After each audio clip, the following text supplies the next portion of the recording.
They're closed? They're closed? Canceled? I guess. What the hell? What do we do now? Not very extreme. Yeah. Go find a bar. Yeah.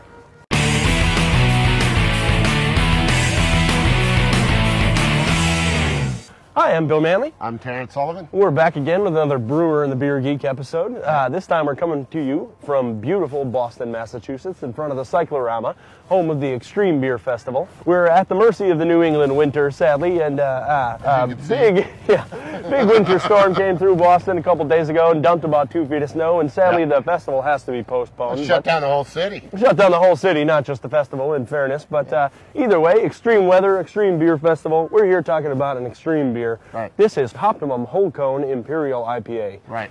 You know, we're going to talk a little bit about how this beer was created, how it's made, tasted, thankfully, a little bit later. This was developed in our beer camp program. Yeah. We had some publicans from San Francisco that came up, or the Bay Area, and they wanted to really push the limits on how much hop character we can actually get into the beer. And, and so they wanted to make a true West Coast Imperial IPA, and we did it. Yeah, they threw down the gauntlet, and we answered the best we could. I mean, this is really about as hoppy a beer as you can possibly make. Right.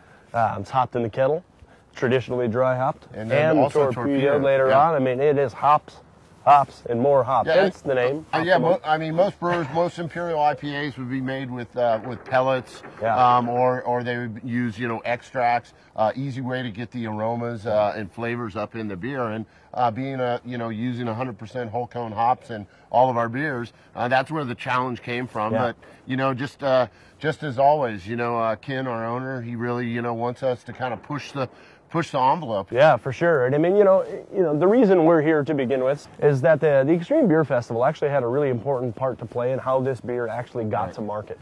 We made it for San Francisco Beer Week. We debuted it at the publicans, establishments. Right. But then we were invited to participate in this Extreme Beer Festival, and we figured, hey, Hoptimum would be a great beer to bring. And so we brought it, and then we had a line around the room, and it was really well received. Right. And actually, one of our esteemed brewing colleagues, Tommy Arthur, from the Director of Brewing Operations from Port Brewing in Lost Abbey, came up and he says, and I quote, "You guys would be freaking idiots if you don't put this in the bottle." And we listened to him. Lo and behold, finally listened to Tommy. Put it in the bottle. Thanks, Mr. Arthur. Yes. Appreciate the tip. Definitely. We love hops, and we know everyone else out there is really starting to dig IPAs, and so it just made perfect sense that we would put this in the bottle. Either way, it's getting kind of snowy. Why don't we pack it up, head inside, and open one of these guys and see how it tastes? Sounds good.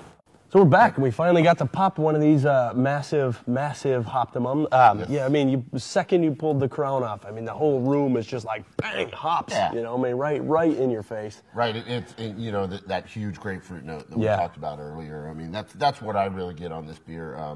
Some other tropical fruit notes and citrus notes, but that real grapefruity character. Yeah, and I mean, it is like the grapefruit, peel. It's like what you want from like the zest of a grapefruit. They're really like oily, super intense, kind of coat the roof of your mouth. You really get it in the nose. You really get it. It almost tingles your nostrils. Yeah, it sure does. I mean, it is a profoundly hop-forward beer. I mean, you really do get that.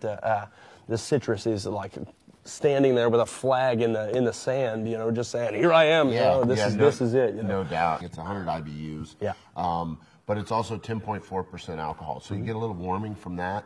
But that you really got to have that bitterness with that high alcohol content, to really balance out, a beer like this that doesn't involve a lot of malt body. This beer is intense. I mean, it is. It's not the kind of beer that you're gonna. Sit down and throw back by any means. I mean, this is the beer that when you want an IPA, you want that big hop kick. You want to feel the hops and smell the hops and have that be what you're looking for. This is the beer for you. This is a Hopheads beer. Yes, it is. But, so this, we set out to make the biggest whole cone IPA ever created. We feel that we've done that. I think we've done a damn good job. We've taken a valiant run at it, one way or the other, because this is an awfully big beer. It is the biggest IPA we make. Probably going to be the biggest IPA we ever make. Yeah, definitely not for the faint at heart. If you're a hophead, you need to get your hop fix. This is the beer for you. Check it out if you can. Cheers. Cheers.